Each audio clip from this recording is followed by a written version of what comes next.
ഈ പഴയ ചട്ടി കഴുകി വൃത്തിയാക്കിയിട്ട് അതിനകത്ത് ഒരു ചെടി നടാം. ഞാൻ നടാൻ പോകുന്നത് ഈ ആഫ്രിക്കൻ പായലെന്ന് പറയുന്നത്.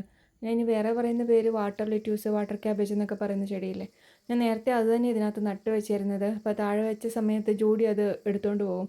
അതുകൊണ്ട് പിന്നെ ഞാൻ അതിനകത്തുനിന്ന് മാറ്റിയതാണ്. ഇപ്പം മുകളിൽ ടെറസിൽ ഒരു ബേസിനകത്ത് ആമ്പലിൻ്റെ കൂടെ അതും വാട്ടർ ലെറ്റ്യൂസും കിടപ്പുണ്ട്. അപ്പോൾ അത് ഇതിനകത്തോട്ടൊന്ന് മാറ്റി വെക്കാം. മുകളിൽ ടെറസിൽ വെയിൽ കൂടുതലായതുകൊണ്ട് അതിൻ്റെ ഇലയ്ക്കൊക്കെ ഒരു മഞ്ഞപ്പ് വന്നിട്ടുണ്ട്. അപ്പോൾ അതൊന്ന് ചെറുതായിട്ട് താഴോട്ടെടുത്ത് മാറ്റി വെക്കാം. ഇപ്പോൾ ഈ ഒരു വലുതായതുകൊണ്ട് അങ്ങനെ എടുത്ത് കളയൂലെന്ന് വിചാരിച്ച്. ഇതാ ചെടി. ഇപ്പോൾ ഈ ചെടി ടാങ്കിനകത്ത് മണ്ണുണ്ട്. അപ്പം മണ്ണില്ലാണ്ടും അത് വളരും. ഇതിൻ്റെ സൈഡിൽ നിന്നൊക്കെ ഇങ്ങനെ ചെറിയ പുതിയ ചെടികളൊക്കെ വരും. അപ്പം മണ്ണില്ലാണ്ട് നടാമെന്ന് വിചാരിച്ചാൽ ആ ചട്ടിക്കകത്ത് വെള്ളം പിടിച്ച് വെച്ച് വെള്ളത്തിലിട്ട് വെച്ചാൽ തന്നെ അത് വളർന്നോളും. അത് വേഗം വളരുന്ന ചെടിയാണ്. അപ്പം ഞാൻ കുറച്ചെണ്ണം എടുത്തിട്ട് ഈ ചട്ടിയിലോട്ട് മാറ്റിയിട്ടുണ്ട്.